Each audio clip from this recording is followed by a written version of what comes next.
Второй год подряд сибиряку предстояло открывать сезон дома. И если год назад новосибирской команде противостоял чемпион страны «Динамо» Ямал, то в этот раз в Новосибирск пожаловал соперник попроще – новая генерация из Сыктывкара. Фанаты сибиряка подготовились к старту сезона не хуже команды, посвятив своим любимчикам красочный перформанс в начале встречи. К матчу первого тура обе команды подошли не в оптимальных составах. Гости не смогли рассчитывать на помощь новичка из Бразилии Бруно. Хозяева сразу на ряд игроков: Павла Сучилина, отбывавшего дисквалификацию, травмированного Жадера, а также Жуана, который, несмотря на повреждения, все же был внесен в заявку на игру.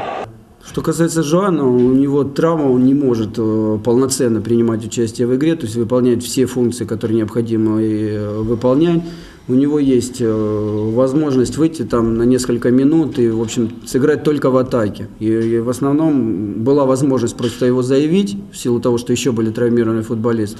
Конечно, заявляли на случай, если игра пойдет не так, чтобы иметь еще один вариант для ведения игры. Там. Хозяева площадки с первой минуты взяли инициативу в свои руки, а уже на второй открыли счет. Сергей Малышев подкараулил ошибку голкипера и поразил ворота гостей. Забив быстрый гол, новосибирские футболисты немного сбавили обороты, но даже несмотря на это, опасные моменты у ворот Дереша возникали с завидным постоянством. Правда, только тогда, когда на площадке у сибиряка была первая четверка: Иванов, Власовец, Малышев, Рафаэль. Именно она и сообразила второй гол на 17-й минуте. Сергей Иванов пробил издалека, а Евгений Власовец добил мяч в ворота. Спустя 3 минуты идентичный гол был забит Николаем Плаховым, только на этот раз по воротам бил Юрий Бутрин. Гости, обескураженные таким поворотом событий, в итоге пропустили еще.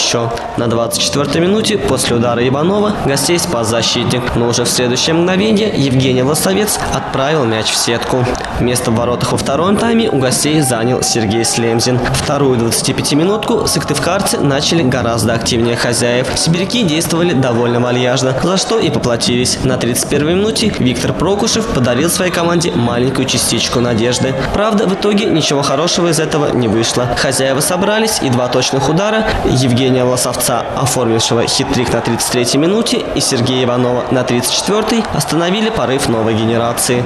Оставшиеся 10 минут превратились в чистой воды формальность. Эффектную же точку в игре поставили братья Плаховы. На 44-й минуте Николай прострелил, а его брат Александр отправил мяч в ворота. Итог 7-1. Уверенная победа сибиряка. Очень приятно, конечно, начиная с победы. Такие команды мы неделю назад на 5-5 играли, и знаю, это очень тяжелый соперник. И как раз эту первую игру тоже тяжелее, и дома. Болеешь тоже буду нас требовать. Слава Богу, мы выиграли. И 7-1, я считаю, это хороший счет тоже. Хотел бы поздравить и команду соперника. Очень важно и очень непросто в первом туре, в домашнем, одержать победу. Было видно, что волнение присутствует и у команды «Сибиряк», и у нашей команды, да. Но команде «Сибиряк» удалось, на мой взгляд, быстрее с этим справиться.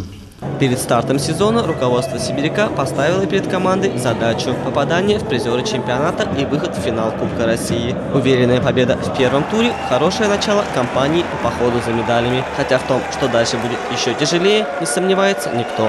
Юрий Землянов, Роман Левин. Специально для Ассоциации мини-футбола России.